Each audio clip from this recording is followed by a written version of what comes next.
Juan Thornhill has huge aspirations coming into the 2022 NFL season, projecting himself being one of the best safeties, and I'm going to discuss on if I think he can live up to that potential or if it's a far stretch. But before we do dive into that, please be sure to subscribe to the channel and like this video, as I will keep you up to date on anything Kansas City Chiefs related that you do not want to miss out on. And without further ado, let's dive into some Juan Thornhill. As many of us Chiefs fans know, Tuesday kicked off mandatory minicamp, which helps us because this is the dry month, the slow season where we don't get much football. So this gives us a lot to be excited for because we get to see all these new players, new faces suit up in that red that we all love for the Kansas City Chiefs. And day one left some, not surprising comments in my eyes because everyone should view themselves highly. But Juan Thornhill made some comments suggesting that he will be an all-pro player next year. Now, how do I view that? Let's take a glance on his career all in all, because honestly, coming out of Virginia and then the kind of player he is with the athleticism, he was one of the top rated safeties in the combine. We knew that was one of his skill sets, is he's a freak athlete. He knows how to maneuver all around the field. So that's what you're getting with. And rookie year, he showed us the potential he could live up to. Then second year comes along and he had an unfortunate ACL tear in December, and then you go into year 3, and then that's where this story gets kind of weird because we thought he would recover from an ACL. He'd be taking basically that second safety role right next to Tyron, and that's just not how it happened. Dirty Dan Sorensen ended up being the number 2 safety, and we all know how Chiefs Kingdom feels about that. He struggled immensely throughout the year, and we were all begging for Thornhill to come back. Whether it be what we initially thought in preseason, maybe he just wasn't up to par, maybe he was knocking some of the rust off, but at the time when November came around the corner and Thornhill still wasn't in the starting lineup, we all knew something had to be done, and we're like, he was going to be better than what Sorensen was putting on tape because of just how athletic he is. Finally, Kansas City made that move. Now, was it a drastic change? Nonetheless, no, not really. But what it was, too, is, like I said, the athleticism, it showed. Like, you could just tell him compared to Dan Sorensen, you could tell the speed helped out that defense greatly. And that defense also changed, too, when they had, a 6-week run on when they were playing like a top 5 defense until they ran into Cincinnati again for the first time. So now we're going to project ourselves for the 2022 NFL season.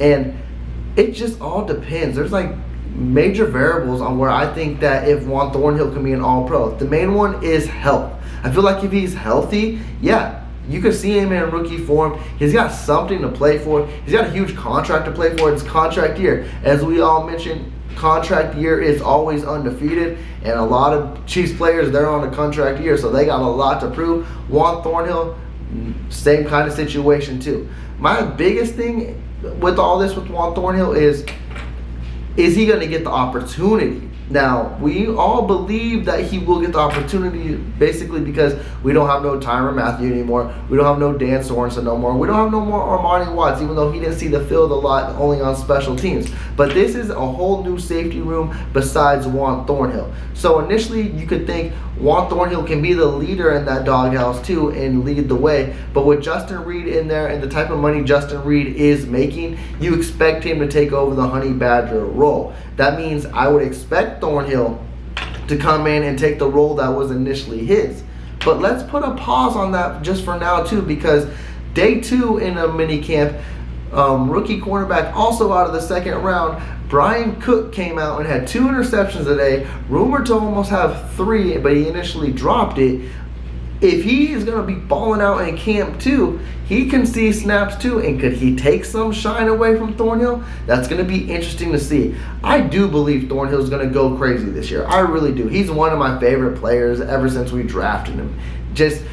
I remember rookie year when he had a pick 6 against Derek Carr. Like, he read that thing perfectly. If you're a legit Chiefs fan, you know exactly the play I'm talking about. He just jumped the route, ran it back. That's the type of athleticism and playmaking ability he brings on this defense. And if he's fully healthy this year and his Spags literally lets him play his position, he could be a difference maker and maybe an all-pro player. He's got that type of ability too. Now, it's going to be interesting to see. Yeah, like I mentioned, we did lose a Tyrann Mathieu and a Sorensen as well. but something tells me that maybe this year our safety position could be better. Now that could be hard to mention because you lose an all-pro caliber, someone who came in and won us a Super Bowl, kind of solidified our defense and changed it. Even though our defense did struggle, that Super Bowl run, our defense helped out a lot too, and it changed definitely under Bob Sutton. So you got to thank Matthew for everything he did. But the athleticism with Reed, Thornhill, and Cook, I think is way better than what it was last year, and I think that's all you can ask for. And then you just hope that it all comes to fruition and they play very well too. But it's going to be interesting to see because I do believe Thornhill is going to ball out. I do believe he's going to become the safety we all hoped for. My only pushback to all of this is I'm still kind of concerned on if Spags is going to play him like we want to see him be played. But then again, I do believe he will, because if you think about it, if Thornhill was really in Spags' doghouse last year and it kind of moved on into the offseason, I believe Thornhill would have been someone that the Chiefs moved away from, and they wouldn't even, not say like dealt with like in a bad manner, but he wouldn't be on the team if they didn't have future plans for him, specifically going into the 2022 season. So I do believe he's going to be a huge factor in this defense. I do believe he's going to be a huge voice in this defense as well. Like I mentioned, Justin Reed's going to have probably the main voice, but for someone in a young DB room all together with the cornerbacks and safeties, he's our longest tenured vet, I think. Like, if you literally look into it, like, I gotta think he is. And so that says a lot too. So he's definitely going to be, I know Justin Reed's going to be a captain, but in my eyes, someone who knows how to maneuver in that backfield, knows the scheme Spags is running, hey, anything can happen. I remember like when I was a kid